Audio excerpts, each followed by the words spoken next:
अस्सलामुअलैकुम स्टूडेंट, कैसे हैं सब। बिस्मिल्लाहिर्रहमानिर्रहीम। आज हम एक्सरसाइज 3.3 का क्वेश्चन नंबर 9 करेंगे, जिसमें हमें कह रही हैं in each of the following table the quantity is given the directly proportion, complete the table. अब आपने ये नहीं करना कि इसकी वैल्यूज़ याद कर लेनी और इधर पुट कर लेनी है, इस तरह नहीं करते। इसको सॉल्व करते हैं तब आपको पता चलता है कि किस जगह पे कौन सी वैल्यू आपने लिखनी है।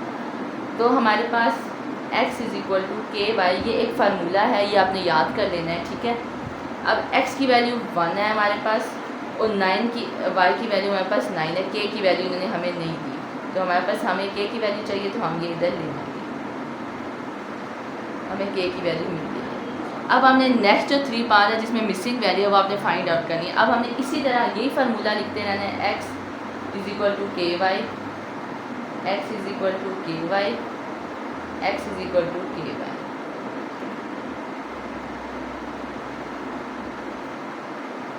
अब हमें इस वाले के जो मिसिंग हमें x वैल्यू दी हुई है, x की वैल्यू क्या है 3, k की वैल्यू हमें पता है 1/9 है और y हमने फाइंड आउट करना है, ठीक है। अब 9 यहाँ डिवाइड हो रहा है, उधर जाके मल्टीप्लाई हो जाएगा, 3 × 9, तो हमारे पास क्या आंसर आ जाएगा 9 × 3 = 27। ये फर्स्ट बॉक्स का आंसर आ गया, इसका आंसर आ गया 27, ठीक है। नेक्स्ट अब हमें दिया हुआ है, हमें x की वैल्यू नहीं दी हुई, y की वैल्यू हमें पता है और k की वैल्यू हमें पता है और y की वैल्यू भी हमें पता है। तो हम क्या करेंगे 9 × 1 = 9, 9 5 = x इज़ इक्वल टू 1 × 5, हमारे पास क्या आएगा x is equal to 5 answer आता है। तो इसका मतलब इस जगह पे हम 5, सही है। अब इसी तरह हमें दिया हुआ है थर्ड क्वेश्चन, उसमें हमें x की वैल्यू दी हुई है 7, k की वैल्यू हमें पता है 1/9 और y की वैल्यू हमें नहीं दी, ठीक है। अब 9 यहाँ डिवाइड हो रहा है, दूसरा जाके वो मल्टीप्लाई हो जाएगा, तो हमारे पास क्या हो जाएगा 7 × 9 = 63, तो ये हमारे पास इसका आंसर आ गया, ठीक है। ये पार्ट ए का आंसर आ गया। इसी तरह पार्ट बी भी है, लेकिन इसमें अल्फ़ाबेट्स लिखे हुए थे, एक्स वाई लिखे हुए थे, उसमें अल्फ़ाबेट्स हमारे पास एम ई लिखे हुए हैं, ठीक है।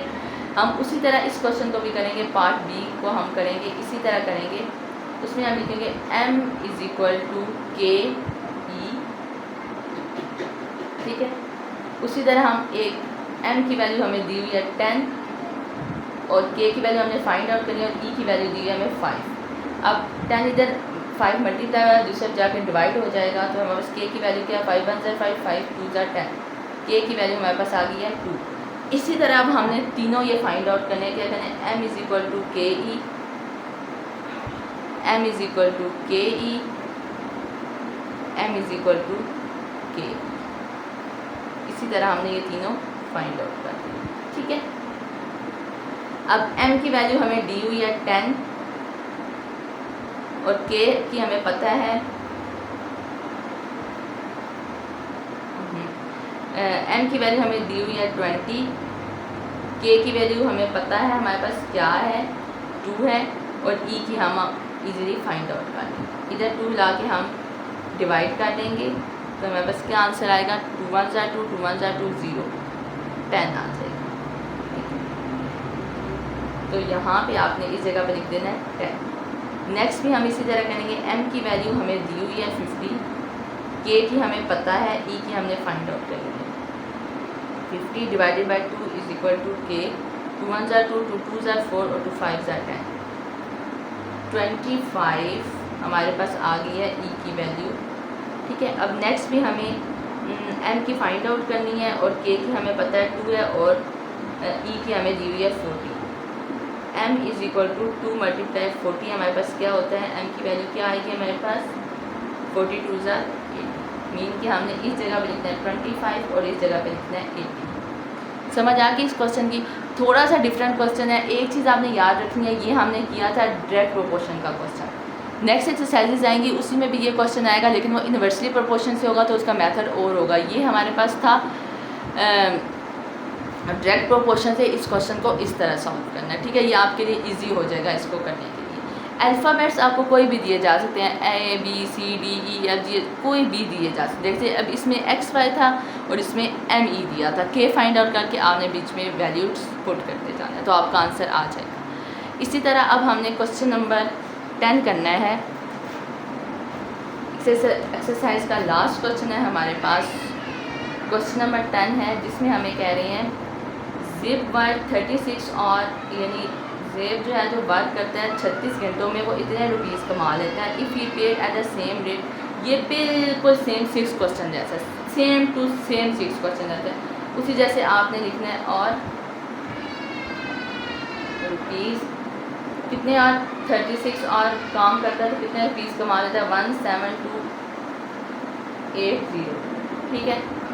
और आपने 96000 में वो कितने रुपीज़ कमा लेगा वो आपने फाइंड आउट करना है। क्रॉस मल्टीप्लिकेशन करनी है, x multiply 17280 is equal to 36 multiply 96000, ठीक है। वही 17280 इधर डिवाइड कर लेना है, वही इधर भी डिवाइड कर लेना है, ठीक है। ये तो इससे कट गया तो x की क्या वैल्यू होगी कैलकुलेटर से आप करके देख लें,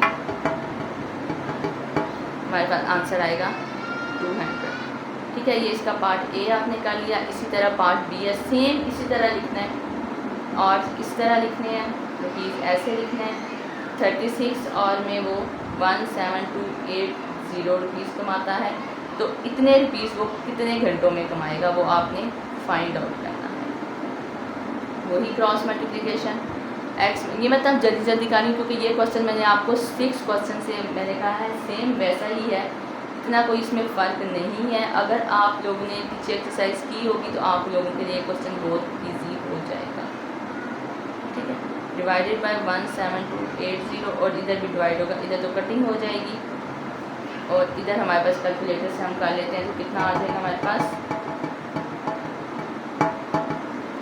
60 और, ठीक है। मैं तब कैलकुलेटर का कह रही हूँ कि 7th क्लास में आपको सिंपल कैलकुलेटर अलाउ होता है तो ये क्वेश्चन जो है साफ़ सुथरा सा किया, वरना आप डिवीजन मल्टीप्लिकेशन कटिंग करेंगे तो वो फिर थोड़ा सा गंदा भी लगता है, ठीक है। अब बच्चों आप लोगों की एक्सरसाइज 3.3 कंप्लीट होगी। अगर आप इसमें कोई चीज़ समझ नहीं आती तो मुझे आपने कमेंट करना है, मेरे वीडियो को शेयर करना है, मेरे चैनल को सब्सक्राइब करना है। ओके, थैंक यू स्टूडेंट्स, अल्लाह हाफिज़।